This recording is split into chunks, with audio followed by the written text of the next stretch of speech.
El peruano, o sea, los peruanos somos un poco tercos, un poco lerdos, o sea, lentos. A veces somos conformistas, también ojo con ello, ¿no? Entonces, a veces se necesita un jefe exigente, un jefe que esté detrás de ti para moverte. Este tema del liderazgo ha ido transformándose porque antes el líder era el que, entre comillas, líder, ¿no? El que te decía qué hacer, el que te daba el plan, el que estaba detrás, el que te metía el látigo. Y hoy día el líder es el que te inspira, porque ya la persona es más consciente de, oye, si yo quiero crecer profesionalmente, tengo que capacitarme, tengo que ser responsable con mis objetivos, tengo que superar mis objetivos, tengo que tener una visión más global, tengo que aprender a trabajar en equipo. O sea, de eso mucha gente yo veo que es más consciente. Y entonces la función del líder hoy día ya no solamente decirte qué tienes que hacer, sino inspirarte a que lo hagas mejor.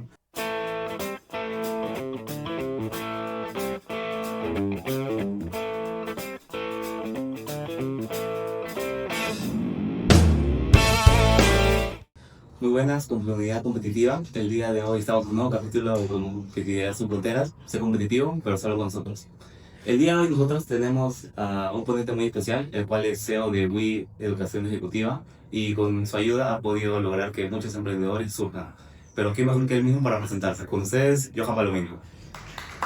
Gracias por la invitación. Gracias por la invitación a la revista Competitividad. Feliz de estar en la Uni, mi alma mater, y además en la FIS, que pues amo mucho porque soy ingeniero industrial. Y en esta charla espero contribuir un poco al desarrollo personal, profesional y probablemente empresarial para aquellos que estén emprendiendo.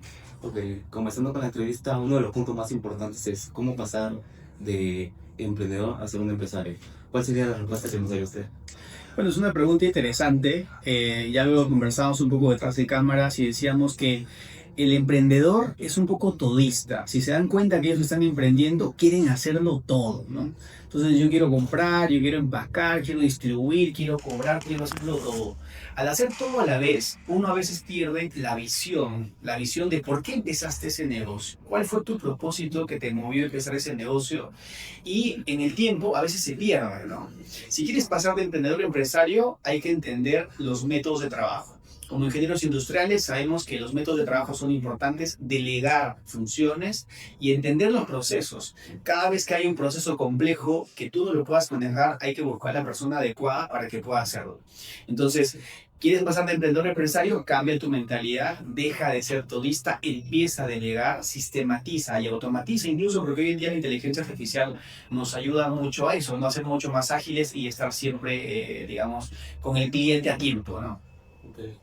Y justamente aprovechando que ustedes estaban en educación ejecutiva, ¿cuál es ese salto que da los participantes del programa? ¿Cuál es ese salto de calidad en cuanto a las capacitaciones? Ah, buena pregunta también. De hecho, fundé W Educación Ejecutiva cuando estaba todavía en la uni y entendí un poco la problemática. O sea, muchos ingenieros industriales que salimos de la uni tenemos los conocimientos técnicos, sabemos mapear procesos, entendemos un poco de KPIs, un poco de supply, un poco de todo, pero no somos expertos, digamos, en las herramientas que las empresas hoy día están, digamos, demandando. Quieres trabajar en Procter, te piden Machine Learning, te piden Power BI, Power Apps ahora, Power Automate ahora.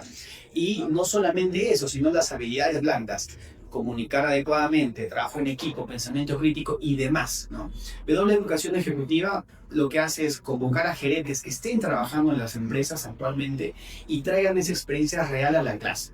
Lo que buscamos es que tú puedas complementar lo que aprendes en las universidades y que puedas, digamos, sobresalir a nivel laboral.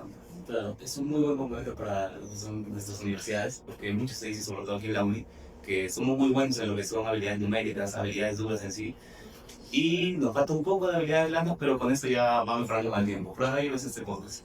Claro que sí, tienen que preocuparse mucho en eso, pero sobre todo, creo que también lo decía hace rato, un FODA chiquito. El FODA, que es, ¿no es cierto?, analizar fortalezas, debilidades, oportunidades, amenazas. Un FODA personal. ¿Qué cosa me está faltando? No importa la etapa en la que estés, primer ciclo, segundo ciclo, tercer ciclo, no importa la etapa en la que estés. Si eres consciente de aquello que te está faltando, ya sean habilidades técnicas, habilidades digitales o habilidades blandas, puedes ir trabajando desde ahora. El mercado laboral está bastante competitivo, ¿eh? Bastante competitivo. Yo creo que ser conscientes de lo que podemos mejorar ahora nos va a ayudar mucho en el tiempo. Sí. Y partiendo de eso, otro concepto muy importante y me gustaría que usted lo defina con sus propias palabras. ¿Qué es para usted la marca personal ¿Y cómo influye a ser un empresario? Influye mucho en la marca personal, pero es una cosa que se va construyendo. El concepto de marca personal es un poco diverso, pero yo diría que es hacer acciones positivas e ir comunicándolo adecuadamente en nuestras plataformas digitales. Las marcas personales hace algunos años no existían, o sea, yo me acuerdo que hace unos 6 7 años atrás este concepto no existía. Un poco se divorciaba, o sea, era como distinto ser, digamos, ejecutivo de ser persona. En tu casa eras otra persona y en el trabajo eras otra. Hoy en día esas cosas están funcionando, ¿no? Y se pide ser más real, más auténtico, llegar, digamos, a empatizar con el cliente interno y con el cliente externo. La marca personal se va, digamos, construyendo en el tiempo, otra vez, acciones positivas que yo voy comunicando a través de las plataformas digitales, ¿no? Okay. Partiendo de un punto, ¿cómo nosotros ayudamos a esta marca personal? Podemos fortalecer y mejorar nuestra reputación. Importante también, digamos, esto de la reputación. Cuando vas creciendo a nivel profesional, la reputación no se construye solo porque publicas que has hecho algo positivo, sino yo creo que se construye porque estoy generando impacto en la sociedad, esa reputación positiva que yo tengo asociada a resultados. Porque hay gente a veces que te vende humo en las redes sociales, te dicen, sí, yo te voy a cambiar, te voy a asesorar, vas a crecer, pero a la hora el impacto que ha generado, digamos, no es tan positivo, ¿no? Imagínate que seas gerente de logística y que quieras cambiar un proceso de distribución.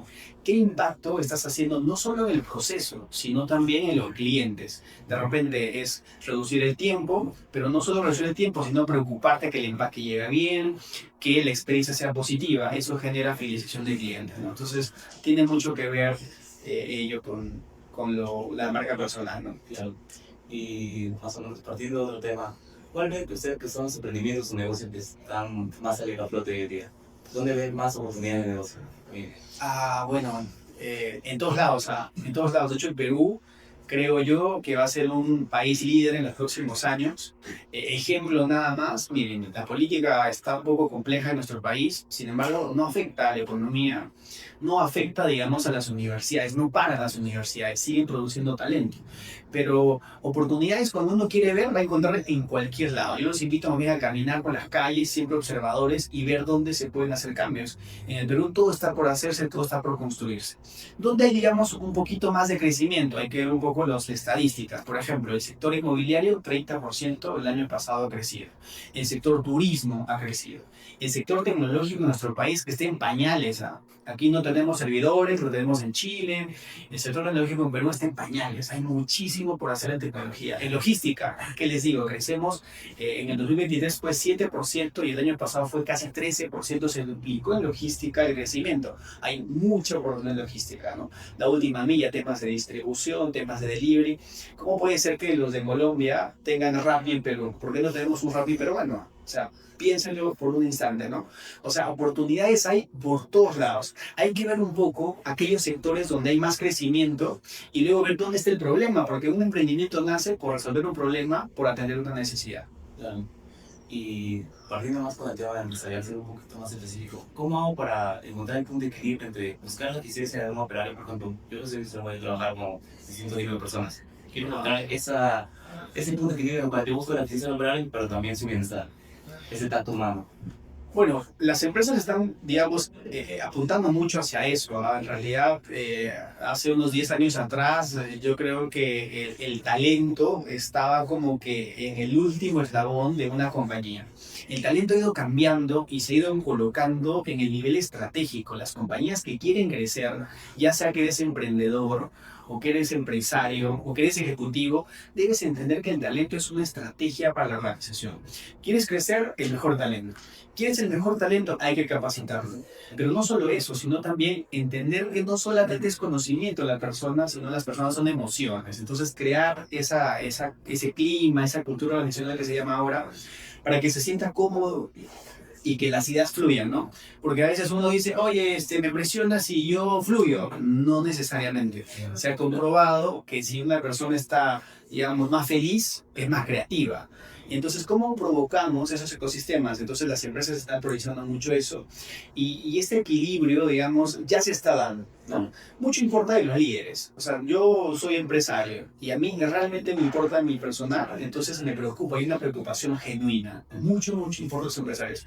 Todavía hay empresarios un poco dinosaurios, un poco viejos, que no lo ven a bien esto, pero van a tener que cambiar. Van a tener que entender que la persona, como parte de una organización, es estrategia para crecer. Eso también te iba a preguntar, ¿cuál es la principal diferencia entre... Hay gente que inspira a su equipo a trabajar y otra gente son más... Es la diferencia entre ser un jefe y un líder. Sí, bueno, también se habla mucho de eso, ¿no? O sea, lo que pasa es que va cambiando y va evolucionando, ¿ah? Porque el peruano, o sea, los peruanos somos un poco tercos, un poco lerdos, o sea, lentos. A veces somos conformistas, también ojo con ello, ¿no? Entonces, a veces se necesita un jefe exigente, un jefe que esté detrás de ti para moverte. Entonces, ahí, digamos este tema del liderazgo ha ido transformándose porque antes el líder era el que, entre comillas, líder, ¿no? El que te decía qué hacer, el que te daba el plan, el que estaba detrás, el que te metía el látigo.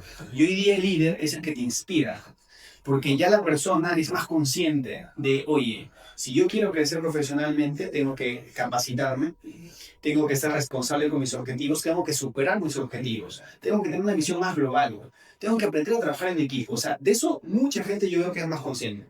Y entonces la función del líder hoy día ya no solamente decirle qué tienes que hacer, sino inspirarte a que lo hagas mejor y que salgas de la caja, no sé, siempre se habla del pensamiento disruptivo, salir de la caja, pero eso se hace con inspiración, ¿no? Entonces el líder hoy día ya no solo es como, oye, te voy a decir qué hacer, ahora también te tengo que inspirar y cambiar un poco ese mindset que también le llaman, ¿no? Ok, y profundizando más en lo que es la empresa en sí, cuando ya vas un paso más avanzado en la empresa, tú quieres desarrollar una cultura organizacional. ¿Y cuáles serían los pasos?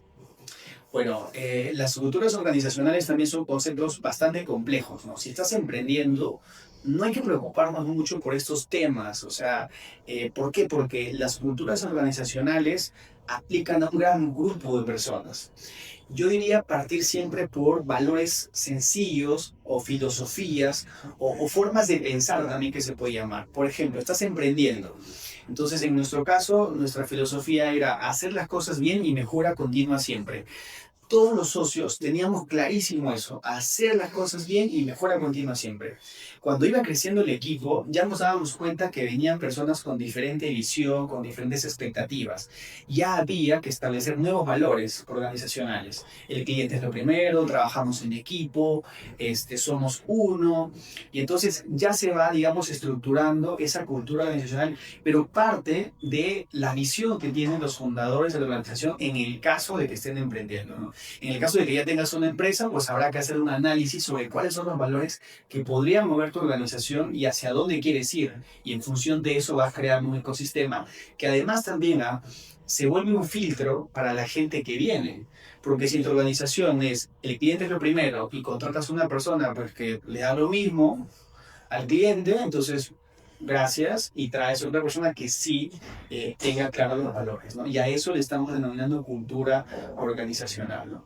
Ok, ¿y cuál es la diferencia entre una empresa que sí define de quién son sus valores y una que no?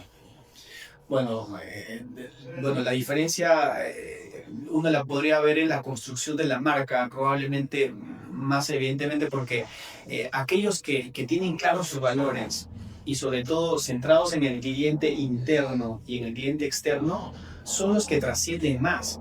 Porque si yo me intereso genuinamente por mi cliente y me intereso genuinamente por mi personal, es evidente que vas a crecer.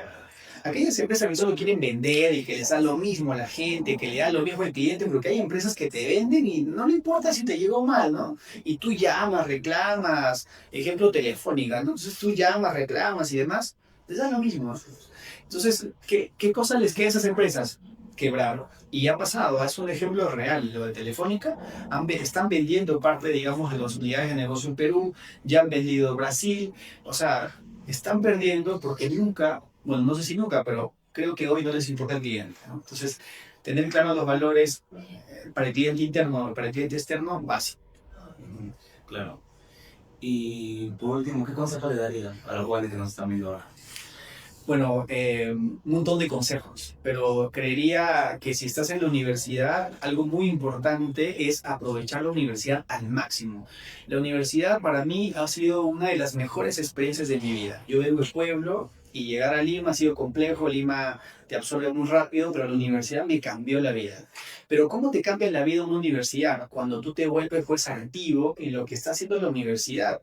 Si la universidad hace un evento, vayan. Si la universidad está haciendo un taller, vayan. Si de repente no hay alguna actividad, provóquenla, ¿no? Como por ejemplo ahora que están haciendo esta entrevista, que están haciendo actividades sin competitividad, háganlo, ¿no?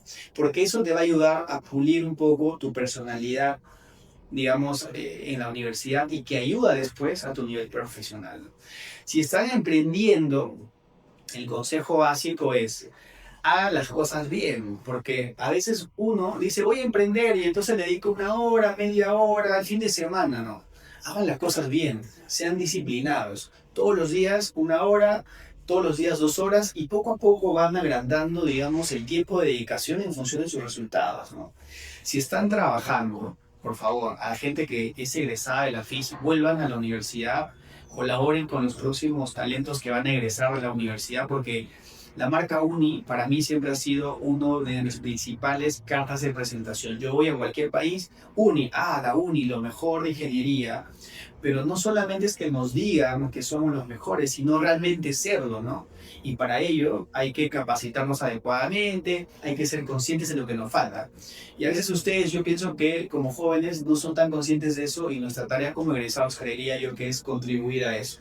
Entonces los invito más bien a los egresados a volver a la universidad, contribuir, darle un granito, un poquito de su tiempo para ayudar a nuestros compañeros a ser los líderes empresariales que quisiéramos que sean los de la UNI. Yo quisiera ver muchísimos gerentes de la UNI en los próximos años en nuestro país. Claro, también a venir y participar en este podcast también. Por supuesto, sigan el podcast de competitividad. Ok, muchas gracias. No, a ti, Prin. Esto fue Competitividad Sin Fronteras, sé competitivo, pero solo con nosotros. Gracias.